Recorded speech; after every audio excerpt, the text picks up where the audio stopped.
شاعری، شہنائی نوازی، حسن کے مقابلے جسے مقابلہ حسن کہا جاتا ہے، شراب نوشی کے مقابلے بھی ہوا کرتے تھے، اور یہ آج کی اولمپکس گیمز اسی میلے سے منسوب کی جاتی ہیں۔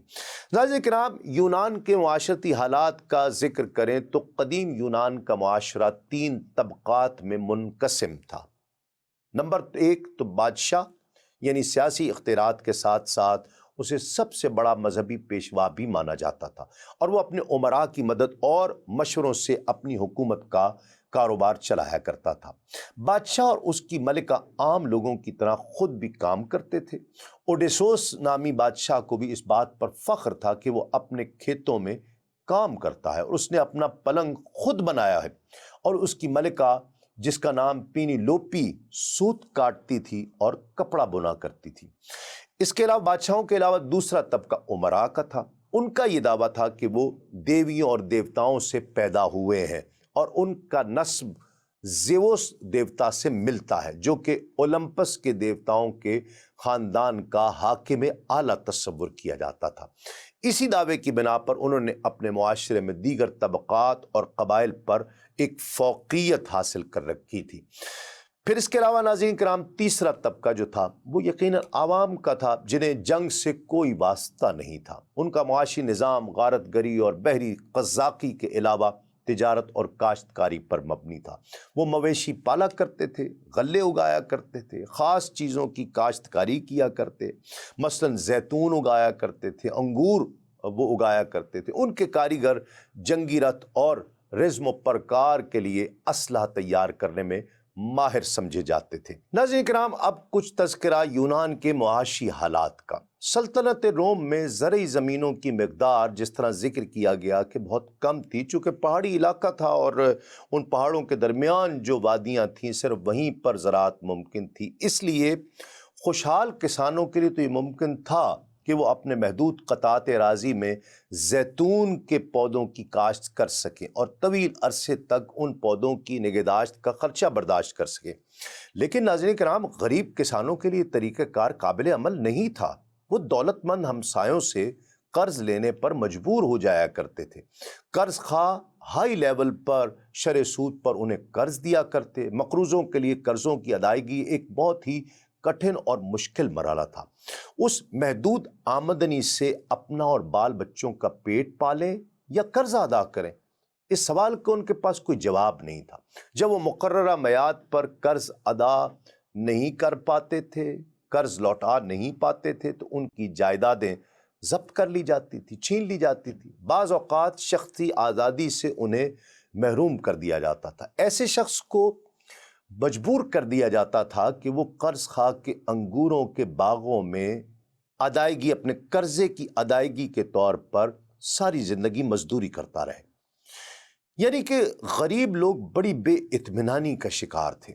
غیر ملکی تجارت نے پھر 2 نئے طریقے بھی پیدا کر دیے تھے۔ ایک تاجروں، جہازوں کے مالکوں، کمہاروں اور لوہاروں کا گروہ تھا۔ دوسرا جہاز پر قلیوں اور ملاحوں کا گروہ تھا۔ دونوں گروہ بڑے باہمت اور پرجوش تھے۔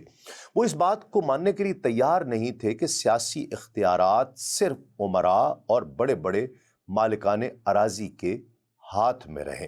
شورۂ آفاق یونانی شاعر ہومر سے قبل ایک مطلق العنان حکمران ہوا کرتا تھا۔ ہومر کے دور کے بعد امراء کے طبقے نے تدریجاً بادشاہوں کے اختیارات حاصل کر لیے تھے۔ بادشاہ یا تو ناپید ہو چکے تھے یا برائے نام رہ گئے تھے، اس لیے پرانی بادشاہی کی جگہ حکومت عدیدہ آلی گارچی نے لے لی تھی، یعنی چند افراد کا مجموعہ حکمران بن گیا تھا۔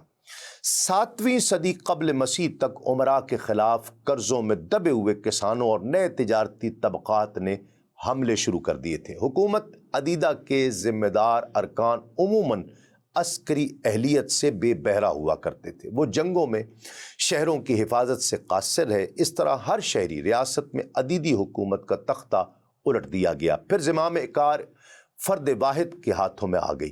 ان حکومتوں کو استبدادی حکومت کہا جاتا تھا۔ یونان کی 2 مشہور ریاستیں ایتھنز اور اسپارٹا نے سراسر مختلف نظام ہائے حکومت کو نشو و ارتقا دیا۔ سپارٹا کا دستور ذات پات کے سخت اور شدید نظام پر مبنی تھا۔ وہاں کے باشندوں کو 3 گروہوں میں تقسیم کر دیا گیا تھا۔ پہلا گروہ تھا شہری۔ سپارٹا کے اصل باشندے جو پوری آبادی کا 5 سے سمجھ لیجئے کہ 10% تک تھے، یہی طبقہ حکمران تھا۔ فوج انہی کے جوانوں پر مشتمل ہوا کرتی تھی، وہ اور کوئی کام نہیں کیا کرتے تھے۔ دوسرا تھا غلام۔ ان کا تناسب سپارٹا کے اصلی باشندوں کے مقابلے میں 10 اور 1 کا تھا۔ اکثریت ان کی تھی، کھیتی باڑی یہی کرتے تھے، انہیں زمینوں سے وابستہ کر دیا گیا تھا۔ کچھ لوگ بطور مزدور کھیتوں میں کام کیا کرتے، ان کے شخصی ملازم ہوا کرتے تھے۔ ناظرین کرام، اس کے علاوہ تیسرا طبقہ کسانوں کا، کان کن، تاجر اور دیگر شہری سرگرمیاں انجام دینے والوں کا تھا۔ اگرچہ یہ آزاد تھے لیکن ان کو کوئی سیاسی حق حاصل نہیں تھا۔ یہ اہل سپارٹا میں شامل نہیں ہو سکتے تھے اور نہ ان میں شادی کرنے کی ان لوگوں کو اجازت ہوا کرتی تھی۔ ایتھنز کی ریاست میں عورتوں کو سیاسی حقوق بالکل حاصل نہیں تھے۔ ان کا اصل وظیفہ یہی تھا کہ گھروں میں رہیں، کھانا پکائیں اور بچوں کی پرورش کریں۔ ایتھنز کی پوری آبادی کم و بیش 3,15,000 اس وقت ہوا کرتی تھی۔ اس میں سے 1,70,000 شہری تھے، ان میں سے 30,000 بالغ مرد سمجھ لیجئے، انہیں کو مؤثر شہریت حاصل تھی۔ 1,15,000 غلام اور 30,000 اجنبی یا وزٹرز جو باہر سے آئے ہوئے لوگ تھے۔ نہ انہیں زمین خریدنے کا کوئی حق تھا اور نہ وہ وہاں کی شہریت کے حقوق حاصل کر سکتے تھے۔ چاندی کی کانوں میں کام کرنے والے مزدوروں پر شدید مظالم کیے جاتے تھے، وہ پابجولاں رکھے جاتے تھے، ان سے زیادہ کام لیا جاتا تھا۔